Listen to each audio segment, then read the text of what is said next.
Mirdita, jemi gjithmonë datën 5 maj 2025, është video dytë sot që po bëjnë në Facebook nga Tirana.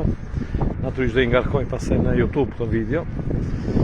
Dy fjalë vetëm, po vinë votat, po arrin zgjedhjet 11 maj, pra mungojnë pak ditë tani.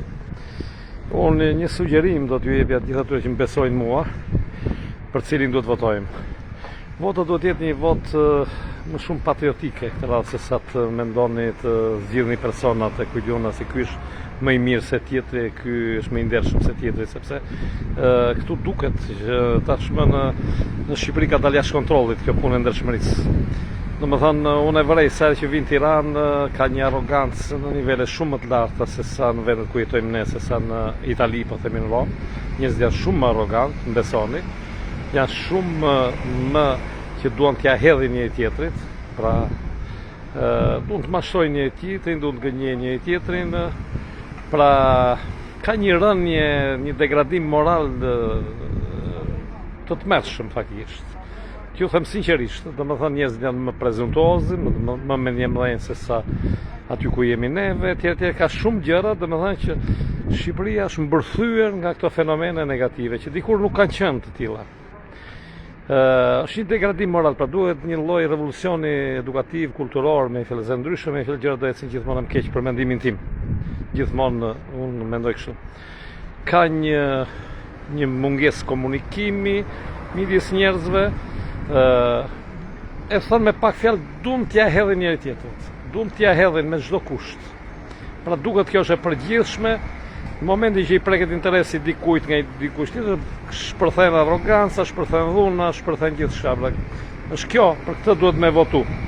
Dhe meqense se unë mendoj që ky është një hap i parë, duhet një gjest, dhe ky gjest mund të jepet nëpërmjet votës.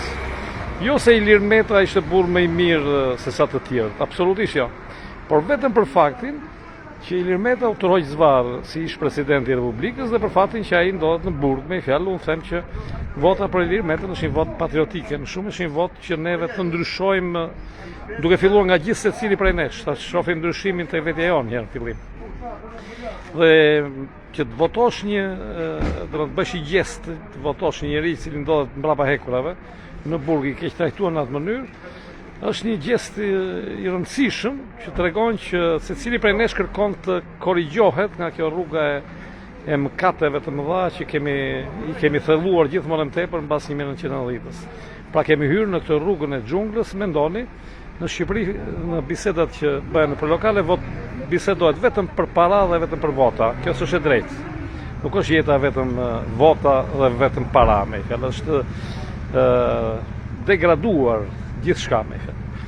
Dhe që të kundërshtohet kjo, unë ju ftoj sinqerisht, e ndjet them që nuk do ndryshojë një gjë kështu e madhe, por është një gjest që Ilir Meta, meqense është në ato kushte të tilla pra që u keq trajtua, ta shohim si një lloj kritike ndaj vetes tonë për faktin që ai u troq zvarr. Domethënë sikur u troqëm të gjithë zvarr, sepse të gjithë jemi futur në këtë rrugën e keqe të mbas 90-s, të babëzisë, se kujtun të pangopshmërisë, të mungesës së respektit me njëri tjetrin, mungesës së tolerancës me njëri tjetrin, nuk e dëgjojmë njëri tjetrin, arroganca, duam t'ja hedhim njëri tjetrin, domethënë është e tmerrshme. Sinqerisht unë e vrej shumë këtë në Tiranë, nuk e vrej në Rom këtë fenomen se sa e vrej në Tiranë, t'ju them sinqerisht. Dhe kjo duket pas edhe tek çmimet shumë të larta që ju thash janë këtu 2-3 herë më shumë se sa në Rom në supermarkete.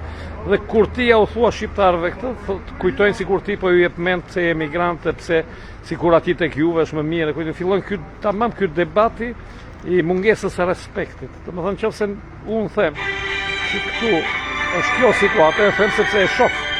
Ju uroj kalofshimi një ditë të mbarë. Pra vota ime, unë kam dhënë votën për Ilir Metën. Dhe do ju këshilloja sinqerisht edhe juve të bëni të njëjtën gjë. Mirupafshim.